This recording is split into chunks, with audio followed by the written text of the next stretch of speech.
मंगलवार को लोकसभा चुनाव के नतीजे आने वाले हैं। लगभग सभी एग्जिट पोल में एनडीए को 300 से ज्यादा सीटें मिलने का अनुमान लगाया गया है। ऐसे में चलिए आपको बताते हैं कि एग्जिट पोल के मुताबिक देश के मुसलमानों ने किस पार्टी को अपना सबसे ज्यादा वोट दिया है। इंडिया टुडे एक्सिस माई इंडिया के एग्जिट पोल के मुताबिक 2024 लोकसभा चुनाव में एनडीए को मिलने वाले मुस्लिम वोटों में गिरावट हुई है।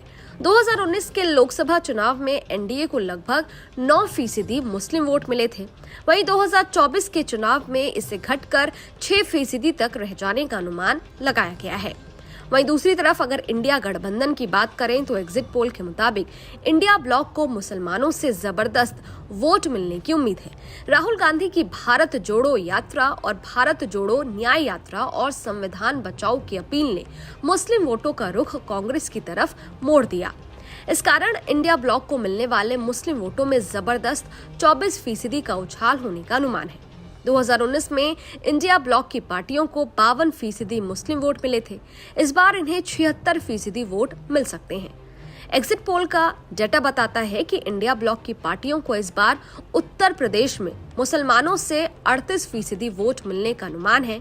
3 तलाक पर रोक और मुस्लिम महिलाओं को सशक्त बनाने के लिए कई ठोस कदम उठाने के बावजूद यूपी में एनडीए को 6% मुस्लिम वोटों का नुकसान होने का अनुमान है। यूपी की तरह ही बिहार में भी यही ट्रेंड देखने को मिल रहा है। बिहार में इंडिया ब्लॉक को मुसलमानों के 16% वोट ज्यादा मिलने का अनुमान है। इसमें से 5% एनडीए और 11% अन्य पार्टियों के वोट हैं। पश्चिम बंगाल में ममता बनर्जी की टीएमसी को भी 2% मुस्लिम वोटों का नुकसान होता नजर आ रहा है।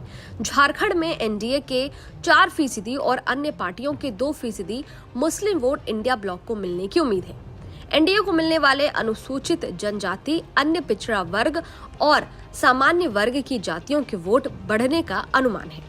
एनडीए को मिलने वाले एसटी वोट 47 से बढ़कर 48%, ओबीसी वोट 56% से बढ़कर 58% और सामान्य जाति के वोट 60% से बढ़कर 64% होने की संभावना है। एनडीए को बाकी जातियों से मिलने वाले वोट भी 4% बढ़कर 48% होने की उम्मीद है। आपको बता दें कि लोकसभा चुनाव के अंतिम चरण का मतदान पूरा होने के बाद एग्जिट पोल सामने आ गए। सभी सर्वे में बीजेपी के नेतृत्व वाले राष्ट्रीय जनतांत्रिक गठबंधन को प्रचंड बहुमत मिलने का अनुमान लगाया गया है। इनमें सत्तारूढ़ गठबंधन राजग के तमिलनाडु और केरल में अपना खाता खोलने का अनुमान लगाया गया है। इसके साथ ही कर्नाटक में फिर से एक तरफा जीत हासिल करने का अनुमान भी जताया गया है।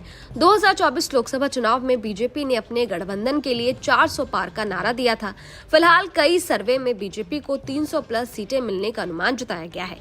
अगर एग्जिट पोल सच साबित होते हैं तो मोदी अपनी पार्टी को लगातार तीसरी बार चुनाव में जीत दिलाने के मामले में देश के पहले प्रधानमंत्री जवाहरलाल नेहरू के रिकॉर्ड की बराबरी कर लेंगे। साल 2019 के चुनाव में बीजेपी ने 303 सीटें जीती थी, कांग्रेस को 53 सीट और उनके सहयोगियों को 38 सीटें मिली थी। खैर, अब देखना ये होगा कि इस बार किस पार्टी को कितनी सीटें मिलती हैं। ये वीडियो आपको कैसा लगा? इस वीडियो पर आपकी क्या राय है? कमेंट बॉक्स में जरूर बताइएगा। देश और दुनिया की तमाम खबरों के लिए देखते रहिए